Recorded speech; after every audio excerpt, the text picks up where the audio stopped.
Right, but we'll have more later on. You will. Ulrika, thanks very much. Thank you. It's 6:12. Now, here with all the news on the campaign front is our chief political correspondent, Gerry Foley. Good morning, Gerry. Good morning, Ma.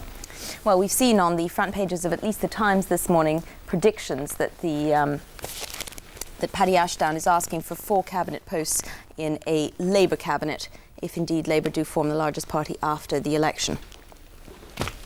What do we have to say about this? Highly unlikely, I would suggest, actually.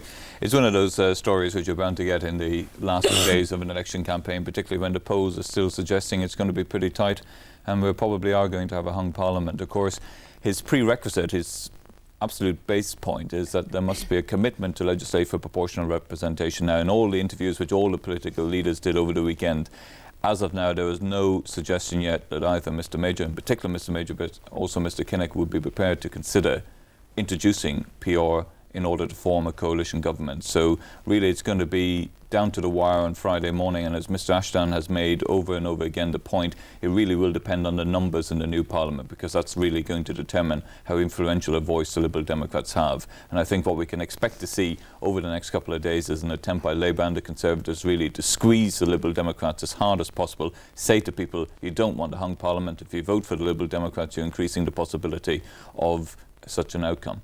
Paddy Ashdown, it was interesting, if you look at from the beginning of the campaign onwards, he's been releasing in bits and pieces conditions that he would set for a coalition as time in the campaign progressed. We've seen now the latest of this, or what appears to be demands for actual posts in a cabinet. Do you think this is a wise strategy to slowly sort of reveal your cards as the campaign goes on? Was that something that was prearranged? Well, I think it probably was prearranged, taking this absolute requirement for a commitment to introduce PR, but it was inevitable over the course of a very intensive 4-week campaign when all the party leaders were doing almost daily interviews on a very intensive basis that Mr Ashdown was going to face detailed questioning as to what else he was going to demand or what else he would like to see introduced by a coalition government. Now, whether or not he actually gets any of that is, of course, entirely open to question. He acknowledges that in any set of negotiations you have to give as well as to take. But of course he says that we're not going to enter those negotiations unless we get the agreement in advance that this election, which we face on Thursday, will be the last election of MPs under the first past the post system. And that's a very big demand. It is indeed. We've seen, at least briefly, some of the offerings of that the minor parties have, and amongst which was the Natural Law Party. It's interesting to think that a party like that, which has obviously a considerable following but not necessarily political, is entering the political spectrum with such force. What sort of a difference do you think parties like that make? It's hard to gauge that, actually. It depends, I suppose, on how much we all meditate over the next few days. I mean, the Natural Law Party, it's interesting, as you say, because they are putting up 310 candidates, which is a sizable contribution to this election.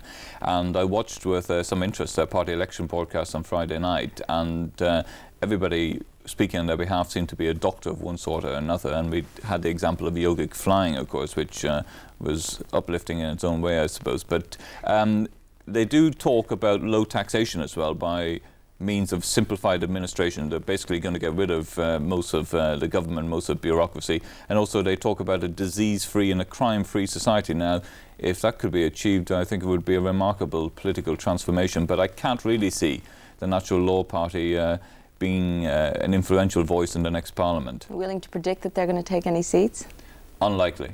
Well, you see, in a hung parliament, it could make all the difference in the world. You could have MPs sort of flying across the chamber to one another on issue by issue, but it does give a voice to a lot of other people. If people in individual constituencies feel that they're confused about all the main parties are unhappy over their policies, perhaps they want to vote for something different. And I'm sure the fact that George Harrison is giving his name to it will help the publicity drive enormously. Well, that's what some people must have thought. They were returning to 1964, seeing the Beatles re-entering into the campaign with such striking force. Let's not forget one other voice from the past, of course, David Owen, who came out, as we expected, in favour of Mr Major. Qualified endorsement, not for the Conservatives, but he believes that John Major would be the best man to continue in number 10. He believes that Neil Kinnock has made too many errors of political judgment, as he sees it, to deserve a chance.